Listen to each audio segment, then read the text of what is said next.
Di lereng Gunung Guntur ada sebuah tempat bernama Batu Tiga Langkah, tiga batu besar, yang konon merupakan jalan masuk ke lapisan pertama alam jin. Hanya terlihat oleh mereka yang pernah dipanggil. Dan Mita sudah dipanggil. Mita, bersama Pak Warso dan dua porter lokal, naik ke jalur selatan gunung. Hutan gelap seolah menelan suara. Tapi benar saja, di tengah kabut tipis, mereka temukan tiga batu besar tersusun membentuk setengah lingkaran. Pak Warso berdoa. Tapi tiba-tiba, salah satu porter menjerit. Ia menunjuk bayangan hitam besar yang muncul dari balik batu, seperti terlahir dari tanah.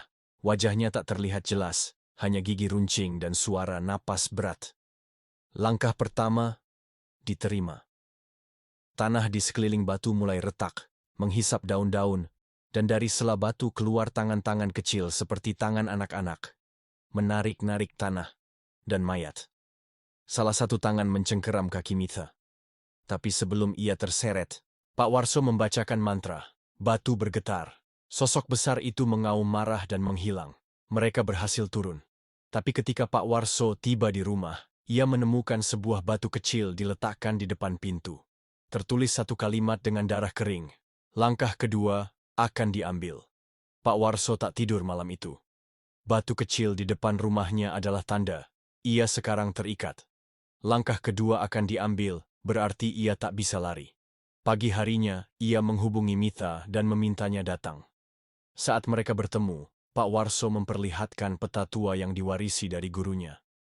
Peta itu menunjukkan jalur tersembunyi menuju puncak bayangan Gunung Guntur, jalur tak pernah dilewati pendaki biasa. Di puncaknya, ada gerbang ketiga tempat roh-roh yang tertinggal di gunung berkumpul. Yang bisa masuk, hanya yang pernah dipanggil. Mita sadar, hanya dia yang bisa membuka gerbang itu. Ia memutuskan mendaki lagi, untuk mengakhiri semua. Bersamanya Pak Warso dan seorang pendaki bernama Galang, yang terkenal pernah selamat dari hilang di Gunung Salak selama 9 hari. Mereka naik lewat jalur terlarang. Semakin tinggi, langit tak membiru, tapi memudar ke abu-abu kusam. Waktu terasa berhenti, kompas berputar sendiri. Suara dari hutan berubah kadang seperti tangisan bayi, kadang tawa perempuan. Di sebuah lereng tandus, mereka menemukan pintu batu hitam setinggi 2 meter, berdiri sendiri di tengah padang ilalang. Di atasnya terukir simbol mata dengan garis gerbang ketiga.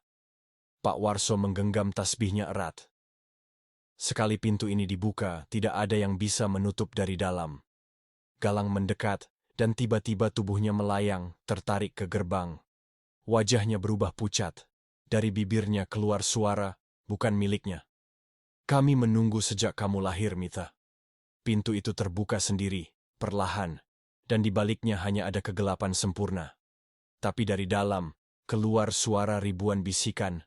Masuk, bawa pulang yang tertinggal. Mita melangkah maju. Pak Warso berteriak, kalau kamu masuk, kamu takkan sama saat kembali. Tapi Mita hanya berkata, saya sudah tidak sama sejak ditinggalkan. Ia melangkah ke dalam. Pintu tertutup, langit mendadak cerah, angin berhembus pelan. Pak Warso hanya bisa memandangi gerbang kosong itu. Dan di detik itu, ia tahu. Langkah ketiga telah dimulai. Kegelapan menyambut Mita seperti air dingin yang menyelimuti tubuh. Tak ada cahaya, tak ada lantai. Tapi anehnya, ia bisa berdiri.